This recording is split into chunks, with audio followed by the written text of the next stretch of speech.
نصیحت بشنوی نفسی بداندیش، عجب راهی خطرناک است در پیش.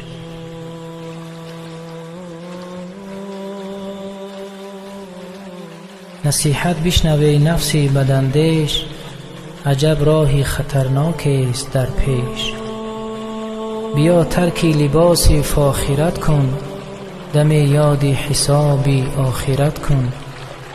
به طفلی صرف لعب و لهو شد عمر، از آن بگذشته اندر سهو شد عمر.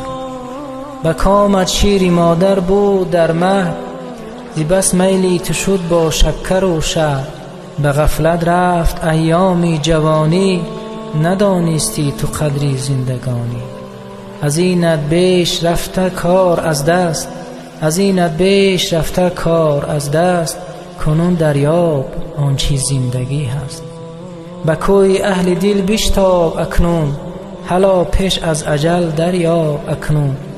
اجل گیرد گریبانت بناگاه، ندامت نکندد سودی در آنگاه. پشیمانی دیگر سودت ندارد، ندامت هیچ بهبودت ندارد. به 10 در لهو می بودی و مستی، به 20 اندر غمی بالا و پستی. نه در 30 خوانده ای از عشق درسی، نه در 40 آمدد از مرگ ترسی. ز 40 افتاده راهت سوی 50، ز جهل خود نه ای نفس آگاه.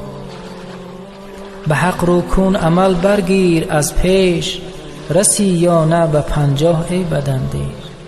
رسیدن آرزویت چون به 60 است، همه کارت سراسر در شکست است.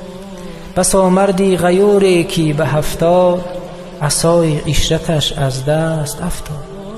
قرین زندگی 80 گردد، نشاط زندگی برباد گردد. حیاتش آنکه دریابد 90 را، قرین عمر یابد آنکه 100 را. به آخر مرگ می گردد قرینش، به آخر مرگ می گردد قرینش. بگردد منزل آنگه در زمینش. نخواهد بود ای صاحب بصارت، به تخت ملک هستی چون قرارت. همان بهتر که یاد از مرگ سازی، هوای زندگی را ترک سازی. 10 و 50 و 100 را با 1000، نیاری در ره دین در شماری. نشاید دل به دنیا شاد کردن، به غفلت عمر را برباد کردن. دلا عالم سرای نامرادی است، دلا عالم سرای نامرادی است. مپنداری که عالم جای شادی است. اگر خواهی سرای جاودانی، مشو مشغول با دنیای فانی. برای آخرت دنیا رباط است، مکانی بی بقا و بی ثبات است.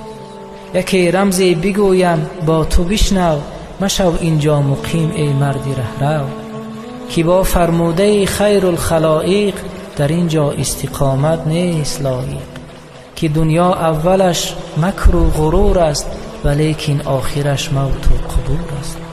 جهان را اولش همچون سراب است، ولیکن آخرش او را خراب است. چو موشا و چو چغزان دل چی بندی، به این ویران سرا از ناپسندی. براه عجز چون خاکی زمین شو، محبت پیشه اهل یقین شو. چرو آورده با کوی مقصود، گذر کن از سری کوی جهان زود. نظر در انجم گردون برافکن، نگر در ماه و در خورشید روشن.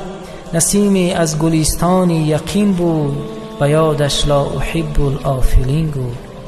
بگو وجهت وجهی در مناجات، که یعنی روی آوردم بدان ذات. که از قدرت چنین پیدا نموده، زمین و آسمان و آنچه بوده.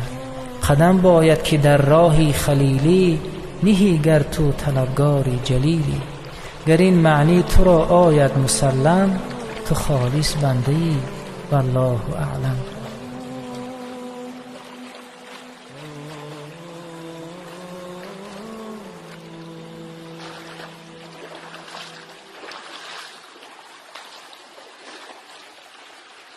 نصیحت بشنوی نفسی بداندیش، عجب